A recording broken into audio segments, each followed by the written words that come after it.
It got down to 27 degrees here last night, according to my little thermometer. And if that's the case, why do I have things like this still? Or this? Um, so, part of the answer to that is microclimates. The other part of the answer is that, well, it's the other part of this thermometer here. I really like these. You don't want to leave them outside all of the time because they don't like outdoor temperatures, but 27 degrees was the low, and then 73 degrees was the high. That was yesterday because it didn't quite get up to 73 degrees today. By the way, my name is Brandon and I garden in Zone 9B, southeast of Houston, Texas. And welcome to my long-winded gardening show where I talk about what I do in the garden, how I do it, and I don't tell you what to do or how to do it. So, as I was saying, it was really warm yesterday afternoon, 73 degrees for January. Oh my gosh, I believe today is the 18th. Oh goodness, I told myself to remember what day it was, and I'm having trouble. I believe it's the 18th. So, anyhow, microclimates in the garden are very important. Basically, with the forecast or with the weather, what happened was we had a cold front blow through, and it was 73 degrees in the afternoon and the evening yesterday. And by about 4 o'clock in the morning, roughly, we got down to the 27 degrees. And as soon as the sun came up, we started warming up. And then I was able to see what things in the garden were damaged. Now, as I've said before, or I'm trying to get to, I'm not really too in the business anymore of like going out and covering plants to protect them. I'm just letting things die to the ground, and if I really want to save something, a particular plant, like these ageratums here, I will take cuttings and grow them. But today I just really want to do a quick video to show you some of the microclimates in the garden and kind of talk about what happens in them from my perspective and how you might be able to use them if as like in this situation you're just going to hit freezing for a few hours in the morning, and it may not be necessary for everything to, die. You can plant them in certain places where they may take on a lot less damage if you are careful about where exactly you plant them. So I want to go look on the other side of the greenhouse, which is the coldest side of the garden, to show you where the most damage occurred. And as I do that, take note of how nice these ageratums look here, because we're going to see some that don't look so nice as these. As I was saying before, this area of the garden here is the most exposed to the north. So the parts of the garden that face the south are getting heated up by the sun all day because as we're facing the north here, the sun is coming from this direction, and that's where the house is that way. So the sun is coming from that direction, warming up the house and that whole side of the garden. I know that this is far away from you right now, but I'll show you a close-up of it. This is one of the ageratums. This is Monarch Magic, which has been looking really great for like 6 months now, and it took a bit of a beating last night.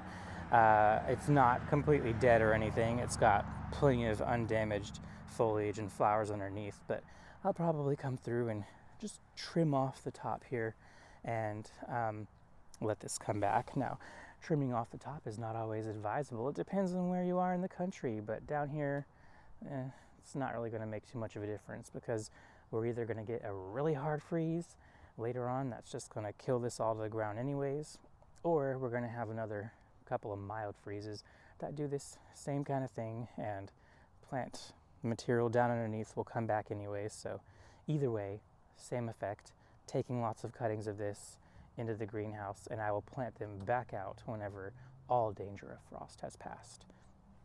So this is another very interesting little scene that I noticed this morning that really helps to illustrate microclimates.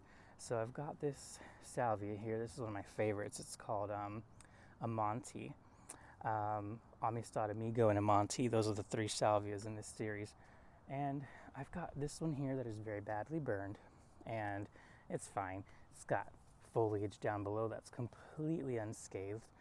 But you got all this stuff up here in this exposed area that ain't looking so good, but it's probably alive. And then a few feet away, we have sections of that same salvia that have zero damage whatsoever. Very, very interesting. And what I see when I look at this situation is I've got all of this plant material here that traps heat from the ground and kind of releases it slowly. And as long as the cold front isn't one of the ones that really blows all of the heat out and freezes everything down to the ground, this kind of situation can really help to insulate the plants and keep them from dying back too much.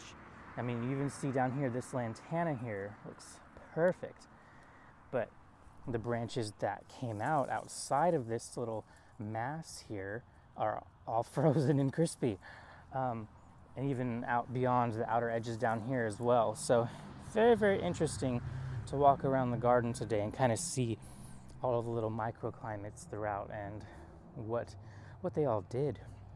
Now, I haven't talked about this very much, but over in the corner, you can see the peach tree, and I'm going to get into this more eventually, but I may as well go ahead and mention it now since I'm over here today. So the peach tree has been kind of worrying me because it's in full flower. I mean, there's no beating around the bush with this one.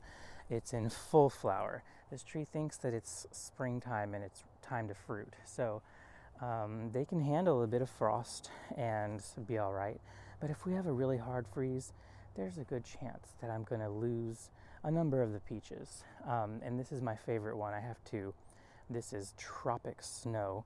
The other one is Florida Prince. So I'm concerned, but I'm not too concerned, because even with all the damage that you see in this same area, there's no damage to the little flowers, and the fruits haven't quite started to show themselves. If I really look around, I can probably find a few, but it's usually not until all the flowers have bloomed and dropped that I start to see the fruits really developing.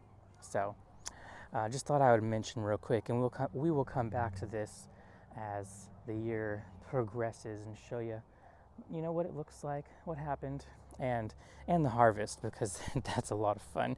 Here's a little clip of what we harvested last spring / early summer.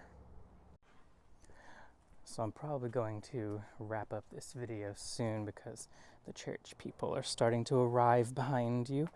I live right next to a church, but I wanted to just try to bring my points together. As I mentioned in the opening of this video, I am a long-winded person. I've got undiagnosed, unmedicated ADHD and possibly somewhere on the autism spectrum as well. So, I'm not always going to be very concise, and I'm probably going to ramble a little bit, but I do pay a lot of attention to things, attention to detail, attention to what's going on. I watch everything in the garden, and I like to learn from it. And I'm just here to try to share what I've learned over the years and help other people to have a better gardening experience and hopefully a better life. That's my real long-term goal. But this concept that I've been talking about of microclimates, you've got your overall climate, like, Texas is generally hot, and then you've got cities that may be hotter or cooler for whatever reasons, but in your own garden, each little area can have its own little climate, a microclimate. So I've got a little spot of ageratums down here that are in this really protected area where the wind can't sweep through too much, and these bricks are being heated up during the day and they're releasing some heat at night. So in last night's little freeze, these ageratums here completely unaffected. The one I showed earlier, damaged. And that's what microclimates can do in a garden.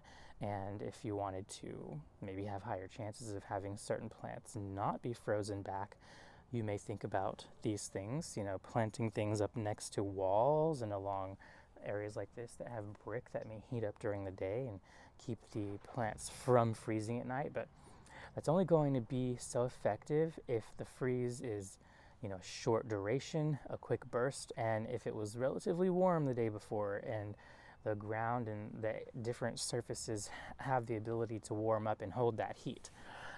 If you're going to have multiple days where it's below freezing, you're going to start running out of luck in that department, and the microclimates aren't really going to help so much.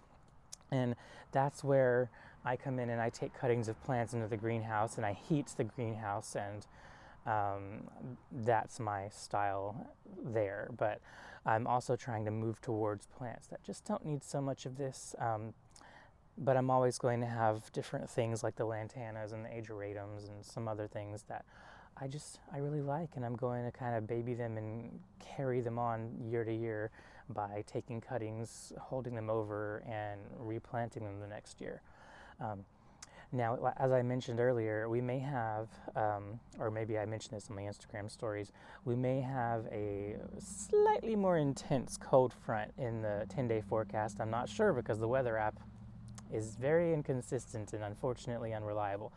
But if we do look like we're going to have a harsher cold front coming in the coming weeks, then I will be coming out with another video to talk about how I prepare for a more intense cold front, because up till now, January 18th, God, I hope it's the 18th. I'm really bad at holding these dates in my head.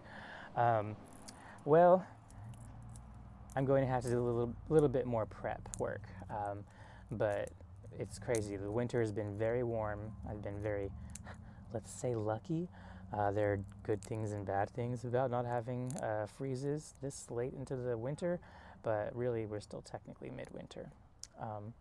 All right, y'all. Well, I'm going to go wrap up this now. As I said, all the church people are rolling up behind y'all, behind the camera. So I just wanted to give a little quick update about what happened last night here in the garden. Nothing really bad, nothing really consequential. Some things died back, big deal. And I'll probably see you guys next weekend.